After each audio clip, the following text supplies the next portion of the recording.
Tahanan ng Palawan ng maraming uri ng hayop sa lupa at karagatan na tanging dito lang matatagpuan.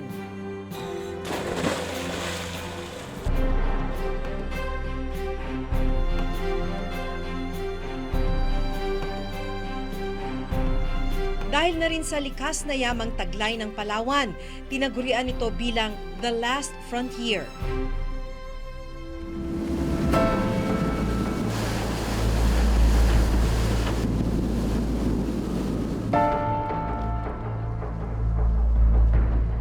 Pero ang malungkot, nagpapatuloy naman ang pagnanakaw sa mga yaman ng karagatan na unti-unti nang nauubos. Alam niyo, sobrang nakakalungkot makakita ng ganito. Itong nandito ngayon sa storage area na to, mga 200 piraso at sinasabi sa atin na wala pa itong 1/4 sa mga na-confiscate na pawikan mula sa mga poachers simula noong 2001.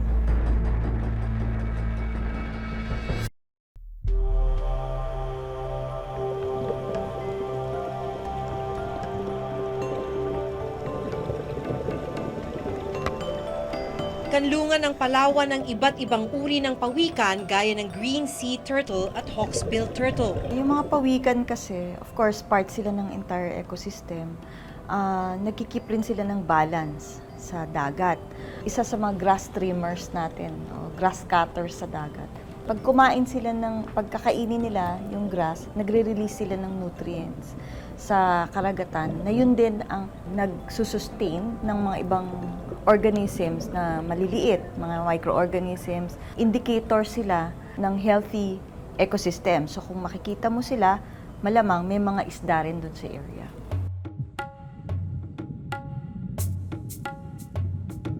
Itinuturing na endangered ang green sea turtle at critically endangered naman ang hawksbill turtle. Mahigpit na ipinagbabawal sa batas ng Pilipinas at maging sa buong mundo ang paghuhuli sa mga ito. Mabilis ang pagkaubos ng kanilang mga lahi. Katunayan, bumaba ng mahigit kumulang na 20% ang bilang ng mga pawikan sa loob lamang ng isang dekada. Ang pangunahing dahilan ng unti-unting pagkaubos ng mga pawikan sa bansa at sa probinsya ng Palawan, ang malawakang poaching o iligal na panghuhuli sa ating karagatan. Yung poaching sa ilalim ng batas natin sa Fisheries Code, any foreign vessel, or even an individual, pag siya ay nasa loob ng katubigan ng Pilipinas, at nangingisda, yan ay isang paglabag na sa batas. Sa Hasa-Hasa Shoal sa kanlurang bahagi ng Palawan, isang illegal Chinese fishing vessel ang nahuli noong Mayo 2014. Natagpuan sa loob ng barko ang 380 patay na pawikan. Nakapanlulumo ang itsura ng ilang pawikan na bagong katay lamang. Puno rin ng freezer ng barko ng karne ng pawikan. At nakita rin ang ilang mga shell na nilagyan na ng formalin upang mapreserba. Buti na lang at may mga buhay na pawikan pang naabutan sa loob ng barko. Minarkahan ng mahigit 200 pawikan at pagkatapos ay isa-isang pinakawalan pabalik sa dagat.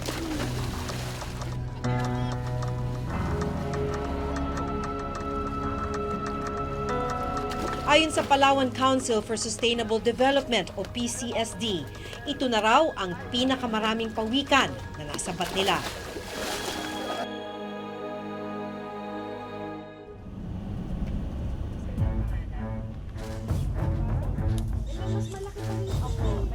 Sa storage unit na ito ng PCSD, natagpuan namin ang ilan sa mga nakumpiskang patay na pawikan.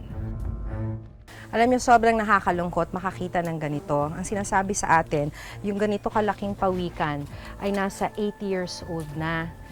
Mas matatanda pa yung iba na nandito sa storage.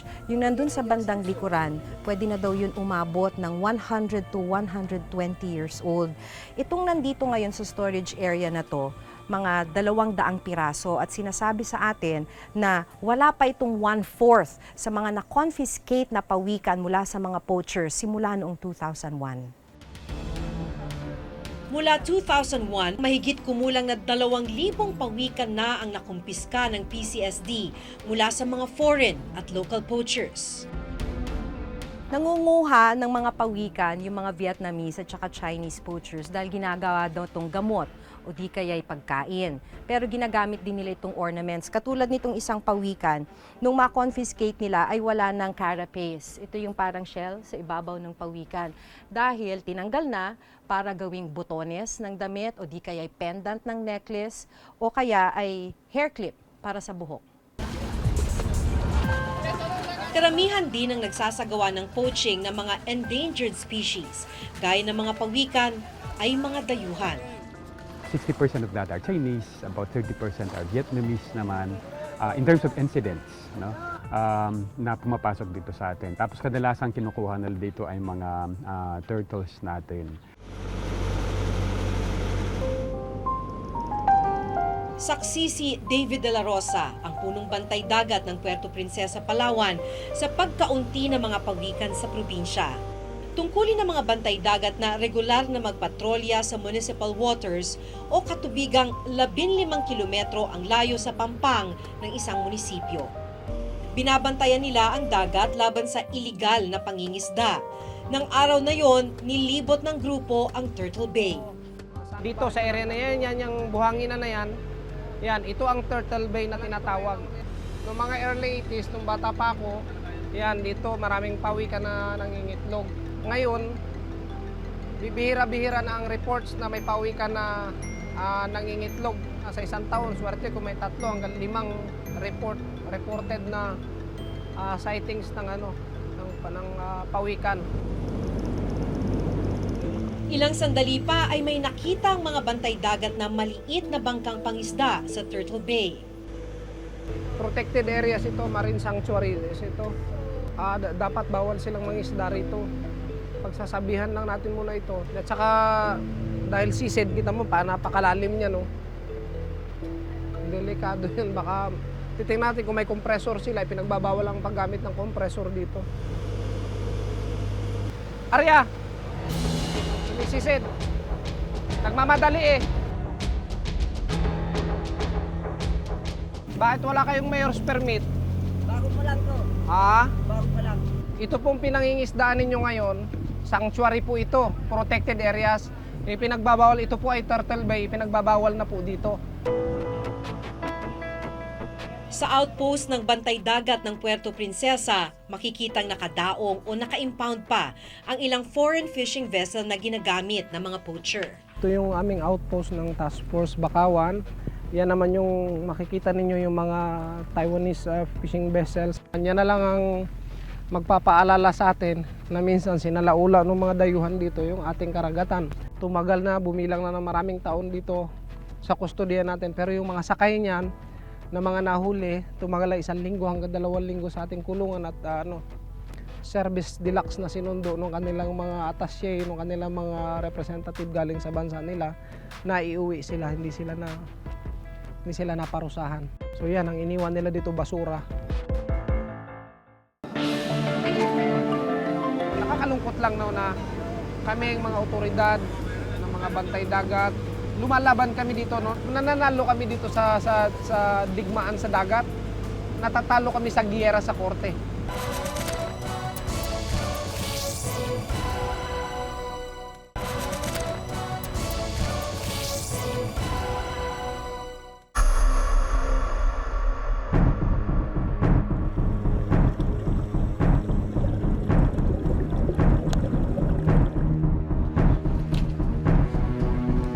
Malaking problema rin daw ang mabagal na usad ng mga isinasampang kaso laban sa mga poacher.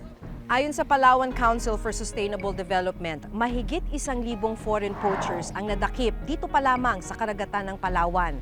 Sa bilang na ito, mahigit 20 lamang ang nakakulong. Nakakalungkot lang na kami ang mga otoridad ng mga bantay dagat, lumalaban kami dito, no? Nananalo kami dito sa digmaan sa dagat. Natatalo kami sa giyera sa korte. Doon sa mga technicalities Kasi may mga experience yung ating otoridad na binubuhis ang buhay sa pakikipaghabulan dito, pakipaghuli. Pagdating na doon sa korte, wala. Ang sasabihin ng mababay, nakasakay na sila sa aeroplano, aalis na sila at kinukuha na sila ng kanilang mga ambasador, ng kanilang mga mga attaché, kung ano man yung kumukuha sa kanila. Ganun ang nangyayari. Siguro kung mga 500 sa experience ko, 500 na dayuhan ang nakulong diyan sa aming provincial jail. Poaching, illegal entry. Ngayon wala ka na makikitang foreigner diyan na nakakulong ng mga Chino o mga Taiwanese na nakakulong diyan. Nasa nasyonal yan na pamahalaan kung paano nila gagawin yun eh. Ang mga Chinese poachers na nahuli sa pinakamalaking operasyon na nakita ng PCSD noong 2014, ikinulong sa Palawan Provincial Jail ang siyam sa kanila at ang 2 menor de edad ay nasa Social Welfare Office ng Palawan. Kinasuhan sila ng 2 magkahiwalay na kaso ng paglabag sa Republic Act 8550 o Philippine Fisheries Code, ang Section 87 o poaching at ang Section 97 o panghuhuli ng mga endangered species. Pero ang parusa, pagbabayad lang ng fine o multa na 4.4 million pesos at 120,000 pesos bawat isa. Hindi na sila makukulong matapos mabayaran ng multa. Pag hindi mo yan naparusahan, babalik at babalik din yan. And in fact, ang problema nga natin before, masyado yatang light yung parusa. May daming ang repeat offender sa Palawan. Balik ng balik talaga kahit na, kasi nga ang nakakaalpas eh. Hindi yan mauubusan ng pangisdaan yung mga mamamayan natin. Sa ngayon, nabayaran na nilang multa at nag-aantay na lang silang formal na mapalabas mula sa Palawan Provincial Jail. Hindi basta-basta ang pagbabantay laban sa mga poacher, lalo na kung hindi sapat ang gamit at tao. Mahirap, no? Kasi unang-una, like, Palawan is geographically tayo ay isang isla. Kahit saan pwede kang dumaan, no? Sasakay ka ng bangka for as long as there's water, pwede kang umalis, no? Tapos mabitbit mo na yung dadalhin mo. Pangalawa, limitado lang yung ating enforcement agencies, no? Meron kaming sariling enforcer, pero ilan lang kami. Para sa buong probinsya ng Palawan, nasa 10 lang ang law enforcers ng Palawan Council for Sustainable Development o PCSD. Kasi wala kaming boat eh. We work with Western Command, with the Philippine Navy, minsan sa PNP Maritime natin, napakasigasig din ang tumulong sa atin. Hindi pa tayo 100% capable dahil kailangan i-match natin yung requirement ng ating terrain. Una, meron tayong 7,000 islands, 36,000 kilometers of coastline. And I don't think we can ever be fully capable of covering that entire area, considering the resources that you need. And so we needed to have the capability, equipment, or vessels to be able to do the patrols. Yung mga vessels natin, yung iba na-deliver na, yung iba naman ongoing pa yung construction. Ang nakababahala ay tila nagiging mas mautak na mga dayuhang poacher dahil ang ilang mga Pilipino ay ginagawa pa nilang kasangkapan sa krimen. Yung mga Pilipino na, yung mga locals na kanila nababayaran, meron siyang umiikot ng mga Chinese. O di kaya meron na silang kausap na Pilipino. Binibili sa kanila isang piraso 10,000, minsan naabot pa ng 20,000, no? Lalo na kung malaki. Nung nakarang taon, ilang maliliit na bangkang pagmamayari ng mga Pilipino at may lamang mga pawikan ang nahuli ng mga otoridad. Hinihinalang ibebenta nila mga pawikan sa mga dayuhang poachers. 70 pawikan ang nakumpiska ng Philippine Navy sa isang abandonadong bangka sa Balabac, Palawan. Dahil sa kahirapan, madaling mahikayat ang mga Pilipino na manghuli ng mga pawikan para sa mga illegal na Chinese middlemen at poachers dahil mas malaki at mas mabilis ang kita dito. Yun yung parang dobleng trabaho. Kailangan talaga yung ating mga locals makipagtulungan kahit na ganun kalaki yung presyo na bayad sa kanila.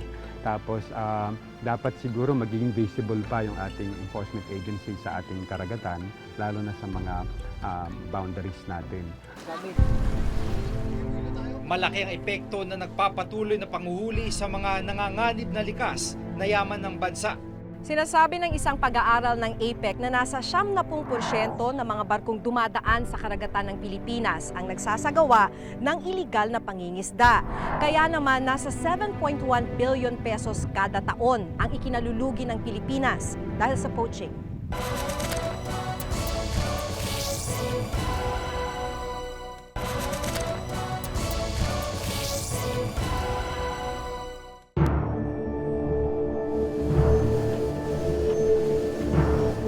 Ang karagatan ng Palawan na dinarayo ng mga poacher ay bahagi lamang ng mas malaking teritoryo ng Pilipinas sa West Philippine Sea na nagtataglay ng natatanging yaman at dapat bantayan. More than 60% yata ng ating mga municipalities at saka mga major cities natin, puro yan nasa coastal area. Kung ngayon pa lang ay hirap na tayong mabantayan ng mga fishing grounds gaya ng sa Palawan, paano pa kaya ang mas malawak na teritoryong inaagaw ng ibang bansa? Kung hindi natin palalakasin ang pagpapatupad sa batas, wala nang matitira sa atin kundi mga bakas ng pang-aabuso at pagnanakaw sa ating mga likas na yaman. Dito sa kung ihahambing natin sa mga ibang developed countries, dito medyo malayo talaga itong equipment namin, yung aming funding, kung ikukumpara natin dito sa mga ibang bansa, Dito kami nakatira sa Puerto Princesa. Karangalan namin din na bukod sa naghahanap buhay kami bilang bantay dagat, nakakapagtulong kami sa kalikasan na poproteksyonan natin. Hanggang sa susunod na Huwebes, ako po si Maki Pulido. Ako si Jigo Manikad at ito nakatala sa aming Reporter's Notebook.